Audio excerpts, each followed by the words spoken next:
Dans l'assemblée des saints, assoiffé je me tiens, que ton onction descende sur moi. Conscient que mon destin est dans le creux de ta main, que ton onction descende sur moi. Je suis disposé, assoiffé, que ton onction descende sur moi. Je suis disposé, assoiffé, que ton onction descende sur moi.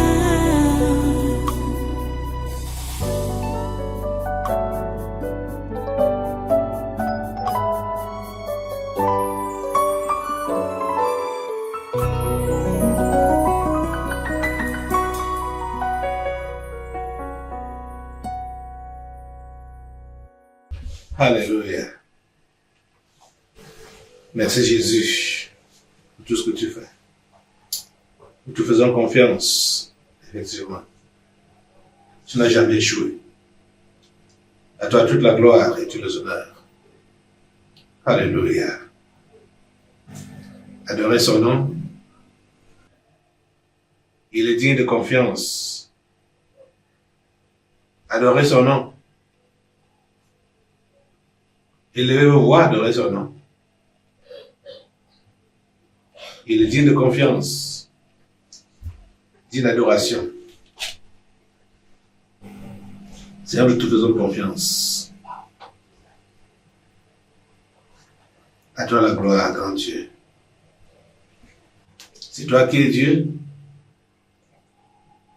Tu n'as pas été créé. C'est toi le Créateur. Sois béni. Sois honoré. Éternellement, ô grand Dieu. Alléluia. Au nom puissant de Jésus, nous avons adoré. Et l'Église dit, Alléluia. Voilà, prenez votre Bible, pendant que vous êtes encore debout là. Ouvrons dans Matthieu, l'évangile de Matthieu, chapitre 15. Matthieu, chapitre 15. Allons au verset 13. Vous êtes là? Matthieu 15, verset 13. Il répondit, il ici c'est Jésus, il répondit, toute plante que n'a pas plantée mon Père Céleste sera déracinée. Je vais reprendre la lecture. Il répondit, toute plante que n'a pas plantée mon Père Céleste sera déracinée. Prions le Seigneur. Dieu Tout-Puissant, nous te remercions parce que c'est toi, le Créateur. C'est toi le planteur, le cultivateur. C'est toi le décideur. C'est toi qui es le dernier mot. Et ce que tu dis, c'est ça qui subsiste. Personne ne peut te contester. Merci pour ta parole de cet instant. Merci parce que tu l'accomplis. Tu ne parles pas pour parler, mais tu parles pour accomplir, pour exécuter ce que tu as décidé. Reçois toute la gloire et toute l'adoration, Père Saint. Merci. Parce que cette parole s'accomplit dans nos vies respectivement, dans nos nations, dans ce monde. Toute plante que n'a pas planté mon Père Céleste sera déracinée. Seigneur, tu vas le faire. Tu vas l'accomplir. Tu dis Amen. Tu dis Amen. Merci Seigneur. Au nom de Jésus. Nous avons prié. Amen. Voilà, prenez place en sainte présence. Et une fois de plus, soyez les bienvenus à ce concours des surnaturels de ce 31 décembre 2024. Ça va aller jusqu'au 1er janvier 2025. Parce que nous sommes là pour traverser dans la présence de Dieu. Comme les enfants l'ont bien dit, le Seigneur a été avec nous tout le long de cette année de turbulence. L'année 2024 a été une année de turbulence. Une année durant laquelle l'ennemi avait décidé donc d'utiliser le Cameroun comme tremplin. Cameroun, terre promise, visée par l'ennemi pour donner naissance au nouveau monde ou nouvel ordre mondial. Cela a été essayé à plusieurs reprises pour que le Cameroun puisse donc accomplir les plans du diable, c'est-à-dire donner naissance au nouvel ordre mondial. Vous tous, vous êtes au courant de ce que la fille unique de notre chef d'État a eu à faire tous ces derniers temps. Ça, c'était... Elle a réellement été utilisée déjà pour militer, pour que le Cameroun soit cette terre-là qui implémente sa propagation. Mais Dieu n'a pas voulu. Dieu n'a pas voulu ça. Et nous le remercions infiniment. Cette parole de Jésus est révélatrice. Je vous ai dit que ce n'est pas juste une simple parole en l'air pour que nous puissions juste entendre, mais c'est ce que Dieu est appelé à faire. Parce que ce que Dieu n'a pas initié, il détruit ça. Rappelez-vous du temps de Nimrod, le premier empereur mondial. Il a initié quoi? Il a initié de construire une tour dont le sommet devait toucher le ciel. Ça, c'était l'initiative de Nimrod et de son peuple. Comme ce n'est pas Dieu qui a initié ça, Dieu était parmi, comment on peut dire, les badauds qui devaient donc être surpris du chef-d'œuvre de Nimrod et de ses gens. Et bien évidemment, Dieu est venu pour visiter, voir aussi ce que ses anges lui avaient fait comme rapport, que voilà, Créateur, est-ce que tu sais qu'il y a quelque chose qui se passe là-bas, sur la terre, avec Nimrod? Dieu est descendu pour voir ce que Nimrod avait initié. Et vous savez qui est Nimrod? Il est également celui-là qui a fait alliance avec Lucifer pour la naissance de la franc-maçonnerie. Quand Dieu est donc descendu et a vu la réalisation de Nimrod et de ses gens, et comme ce n'est pas lui qui était l'auteur de cette construction-là, Dieu était obligé de détruire. Vous voyez que ce que Jésus a dit se réalise. Toute plante que n'a pas plantée mon Père Céleste sera déracinée. Peut-être pour meubler ce que je dis là, il faudrait qu'on tourne un peu nos Bibles, donc dans Genèse, pour voir au 11e chapitre ce qui s'est passé là-bas. Dieu ne parle pas pour parler. Dieu parle pour réaliser. Ce qu'il dit, il le réalise. Genèse chapitre 11 nous dit ceci. à partir du premier verset. Toute la terre avait une seule langue et les mêmes mots. Comme ils étaient partis de l'Orient, ils trouvèrent une plaine au pays de Shinéar et ils y habitèrent. Ils se dirent l'un à l'autre, allons, faisons des briques et cuisons-les au feu. Et la brique leur servit de pierre et le bitume leur servit de ciment. Ils dirent encore, allons, bâtissons-nous une ville et une tour dont le sommet touche au ciel, et faisons-nous un nom, afin que nous ne soyons pas dispersés sur la face de toute la terre. L'Éternel descendit, je suis au verset 5 déjà, l'Éternel descendit pour voir la ville et la tour que bâtissaient les fils des hommes. Et l'Éternel dit, voici, ils forment un seul peuple et ont tous une même langue. Et c'est là ce qu'ils ont entrepris. Maintenant, rien ne les empêcherait de faire tout ce qu'ils auraient projeté. Verset 7. Allons, descendons et là, confondons leur langage, afin qu'ils n'entendent plus la langue les uns des autres. Et l'Éternel les dispersa loin de là, sur la face de toute la terre, et ils cessèrent de bâtir la ville. C'est pourquoi on l'appela du nom de Babel, car c'est là que l'Éternel confondit le langage de toute la terre, et c'est là que l'Éternel les dispersa sur la face de toute la terre.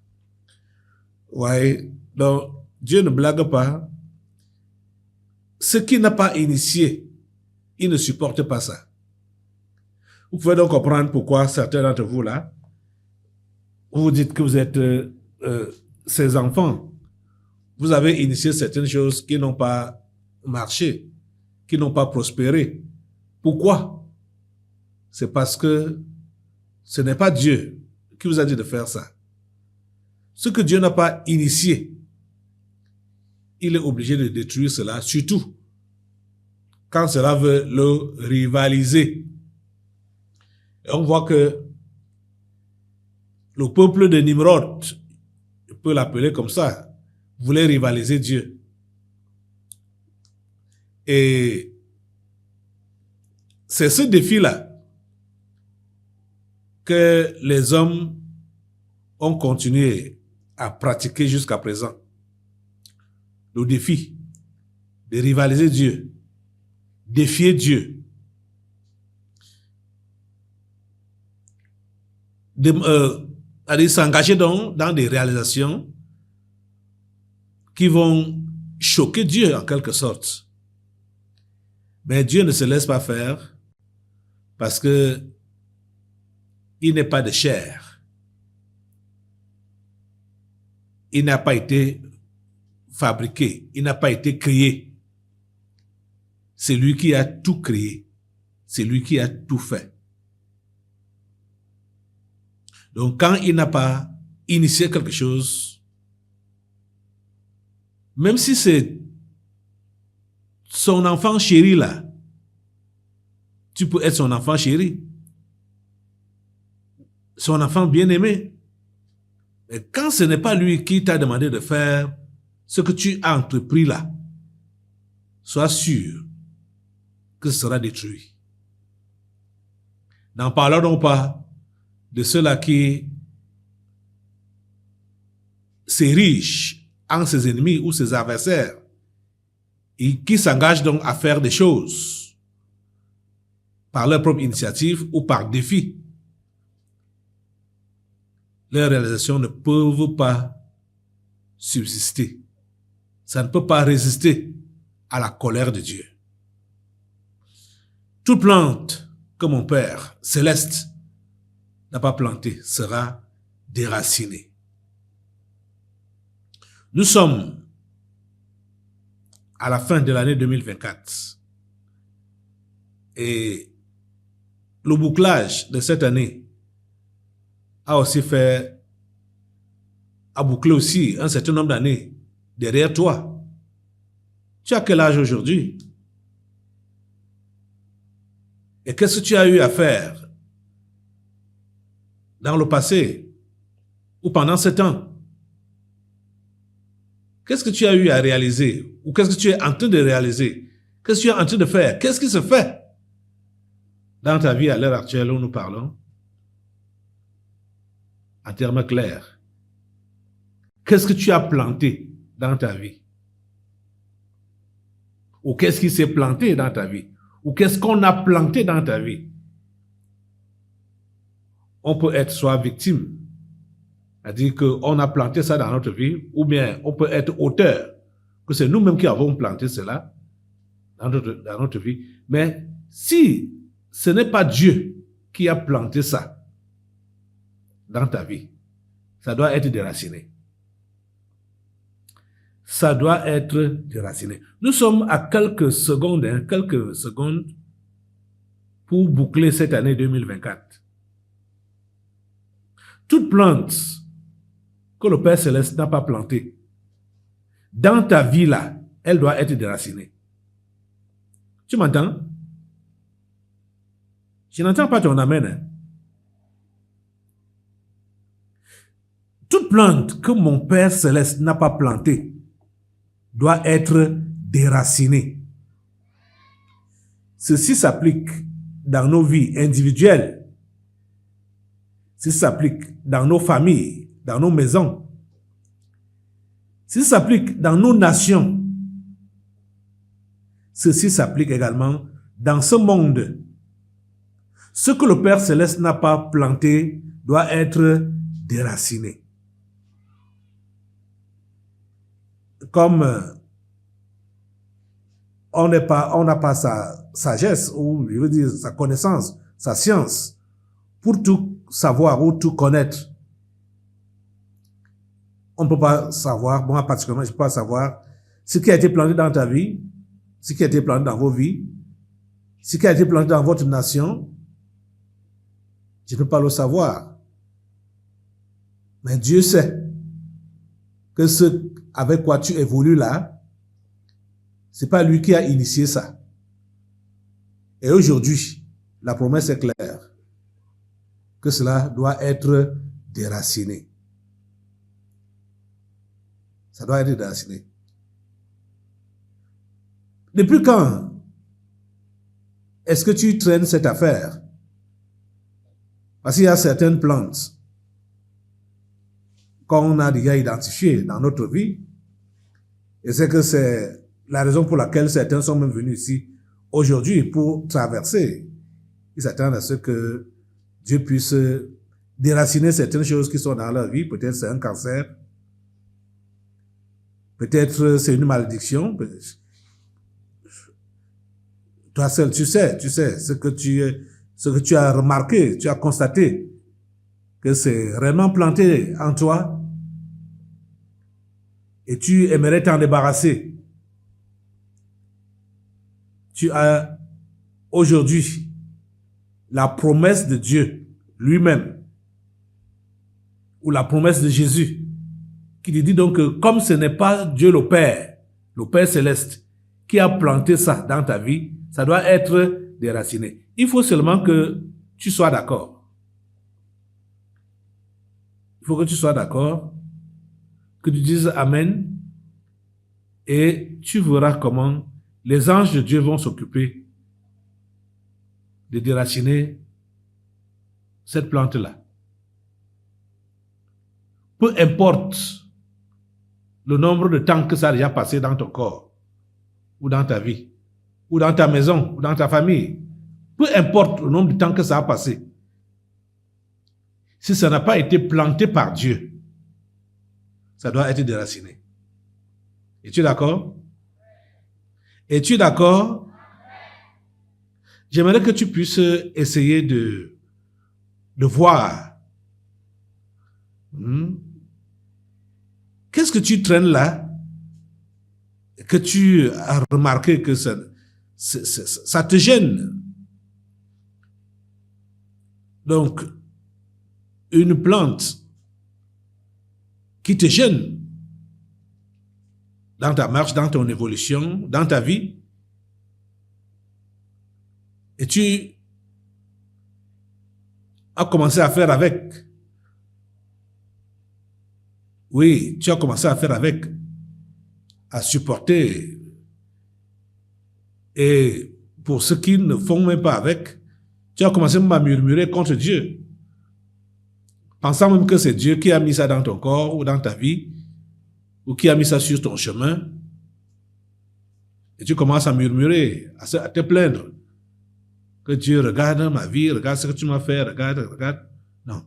Je te dis aujourd'hui, je te rappelle, je te retransmets juste les propos de Jésus lui-même. Ce n'est pas ma parole. C'est la parole de Jésus qui dit que toute plante que n'a pas plantée mon Père céleste sera déracinée. C'est affirmatif. Toute plante que n'a pas planté mon Père céleste sera déracinée. Je ne sais pas donc de quoi il s'agit. Et dans notre pays, il y a un arbre qui a été planté dans ce pays. J'ai appelé cet arbre l'arbre du mal. Et ça produit des fruits. Cet arbre va être déraciné aujourd'hui. L'arbre du mal. Vous connaissez certains de ces fruits. Quand j'ai suivi le discours du chef de l'État à la nation, tout à l'heure, à 20h là, il a fait allusion à ce que vous connaissez même. Je vais prendre certains de ses propos, je vais vous lire certains de ses propos. Il a dit, permettez-moi de dire un mot sur le réseau routier. Je suis conscient du sentiment de frustration qui vous habite au regard de la dégradation de nos voiries urbaines et interurbaines. Cette situation, vous vous en doutez bien, a un impact réel sur les activités économiques et est très souvent à l'origine de nombreux accidents de la circulation. Je puis vous assurer que l'état de notre réseau routier ne reflète pas les efforts et les sacrifices qui sont consentis pour sa réhabilitation et son extension. Les contraintes en la matière sont connues. Au premier rang, au premier rang de celle-ci, la disponibilité des financements. La pluviométrie vient ensuite. Ça, je sais que c'est Nganou Djumessi qui lui a dit ça. Comment il a suivi ce Nganou Djumessi a dit là, qu'il pleut 9 mois sur 12. Dans une certaine zone là, qui les empêche donc de construire la route. Je continue à vous citer les propos du chef de l'État. Il dit, je n'oublie pas non plus les problèmes de gouvernance. Il parle là en bon politicien. Il dit, je n'oublie pas non plus les problèmes de gouvernance. On interrogeait ces gens, ces ministres.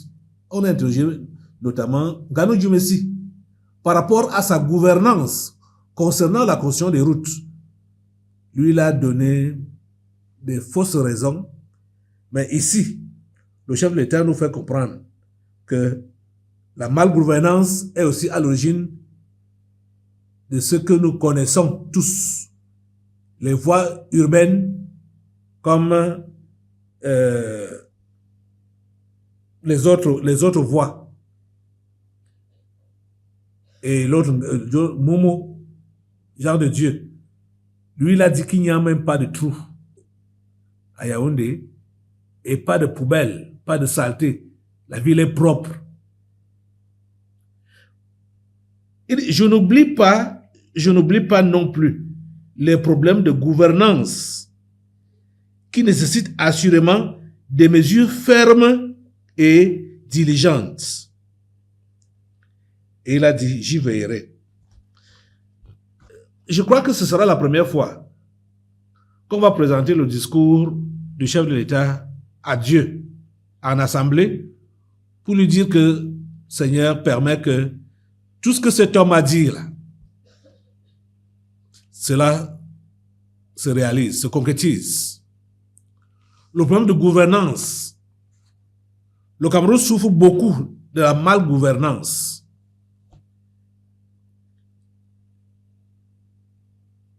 Ça a été, l'arbre du mal est planté ici. Et ses fruits, vous pouvez le voir. Comme on voit là, comme les sessions parlementaires qui ont eu lieu avec les députés, les députés et les sénateurs qui posaient les questions aux membres du gouvernement.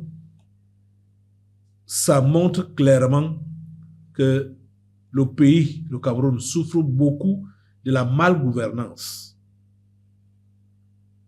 C'est malheureux pour nous. Et il faut que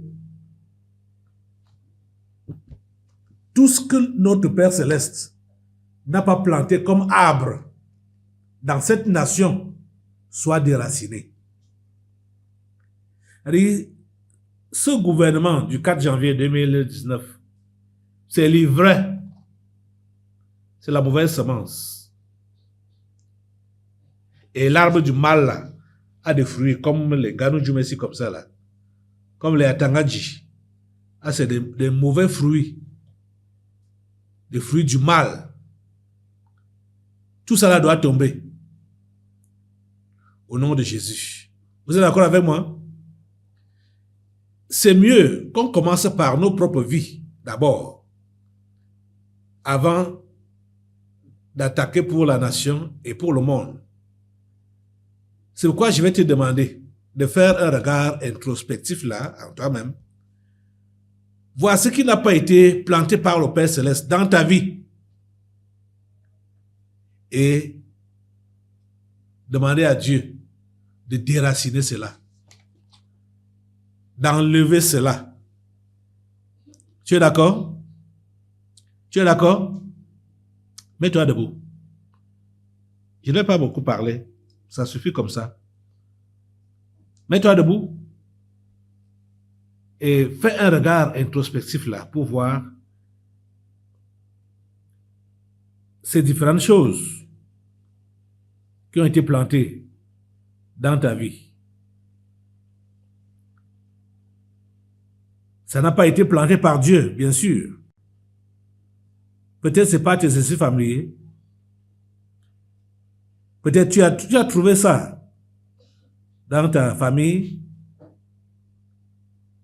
Et toi-même, tu as aussi hérité ça. Ces mauvaises habitudes, ces mauvais comportements, l'impiété, le désordre. Demande à Dieu de déraciner cela dans ta vie. Demande-lui de déraciner ça. Il a promis, c'est une promesse qu'il a fait là. Et demande-lui de déraciner cela dans ta vie. J'aimerais que tu puisses réellement manifester une sainte colère. Ne sois pas un mou là.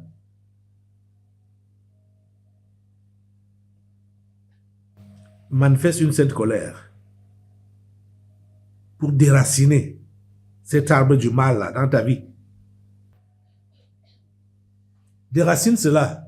Tout ce qui n'a pas été planté par le Père Céleste, déracine cela au nom de Jésus. Le feu!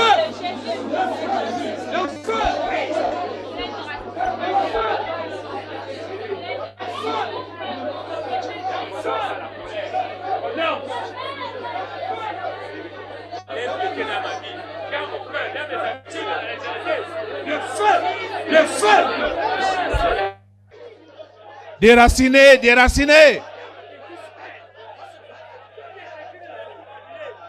Ce que le Père Céleste n'a pas planté doit être déraciné. Déraciné au nom de Jésus.